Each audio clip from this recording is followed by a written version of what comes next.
Speaking at the Ethiopian Parliament briefing on the Ethiopian macroeconomic reforms progress, Governor of the National Bank of Ethiopia, Mamo ምህረቱ, highlighted the promising impact of Ethiopian macroeconomic programs in fostering sustainable economic growth and enhancing macroeconomic stability. The macroeconomic reform, which the country introduced earlier this year, aims at adjusting the country's economy thereupon boosting investment in the country. Accordingly, the governor emphasized that the reforms aimed at enhancing revenue generation, restructuring debt, improving foreign exchange inflows, and fortifying the financial sector have already yielded encouraging results. የኢትዮጵያ ማክሮኢኮኖሚክ ሪፎርም አተገባበር አፈጻጸም እጅግ አመርቂ በሆነ መልኩ እየተካሄደ ይገኛል። ኦልሞስት ሚራክለስ በሚባል ደረጃ አፈጻጸሙ በጣም ጥሩ አፈጻጸም ነው።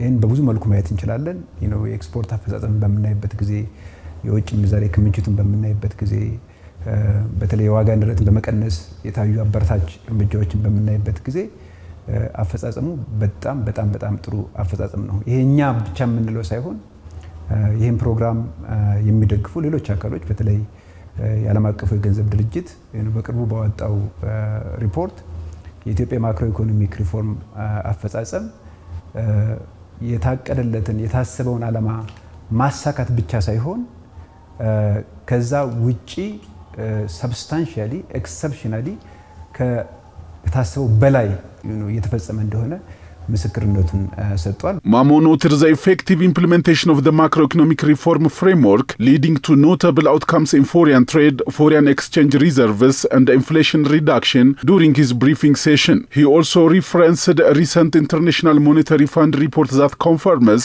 Ethiopia's macroeconomic reform program is exceeding expectations.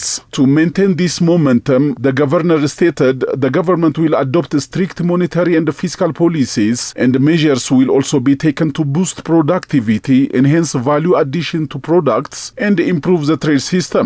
Since the beginning of the reforms, inflation has been gradually decreasing, emphasizing that food inflation has fallen to below 12% and reiterated the government's goal to bring overall inflation down to single digits by the end of the next Ethiopian fiscal year. በገንዘብ ፖሊሲ ከተወሰዱ እርምጃዎች መካከል የማክሮ ኢኮኖሚክ ሪፎርም ከተተገበረ ጊዜ ጀምሮ በአጠቃላይ ሲታይ በኢትዮጵያ ውስጥ ያለው የዋጋ ንረት ከወር እየቀነሰ ነው እንደመጣ ማየት ይቻላል። ከሁሉ በላይ ትልቁ የዋጋ ንረትን ወደፊት የሚወስደው የምግብ ነክ ዋጋ ንረት እሱ በአሁኑ ጊዜ ከ12% በታች ነው። ስለዚህ አካሄዱ በአጠቃላይ ጥሩ መልካም የሚባል ነው። ይሄ ማለት ግን ከፊታችን ስራ አይጠብቅም ማለት አይደለም።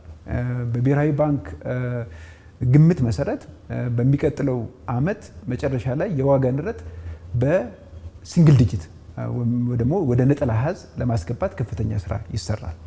ምን በማድረግ ከተባለ አንደኛ ጥብቅ የሆነ የገንዘብና የፊስካል ፖሊሲ በመውሰድ፣ ሁለተኛው ደግሞ የዋጋ ንረትን ለማስተካከል የምንወስደው እርምጃ ምርትና ምርታማነትን መጨመር ነው። ማምረት ሊባል የሚችለው በተለይ በግብርና ዘርፍ ላይ የሚወሰዱት በአጠቃላይ ምርትን ለመጨመር የሚወሰዱት እርምጃዎች ተጠናክረው ይቀጥላሉ። He further disclosed that foreign exchange inflows have risen and export performance has significantly improved. Prior to the foreign exchange reform, Ethiopia's annual export earnings was $3.8 billion United States dollars. By the end of this year, exports are projected to reach $8 billion United States dollars. The governor also underscored that the reforms have helped attract substantial investment with ongoing efforts to consolidate and expand these gains. The country's economic advancement has been driven by fiscal and monetary policy reforms, along with the introduction of various legal reforms and the move to allow the market to determine the exchange rate, the Ethiopian News Agency reported by mentioning the governor.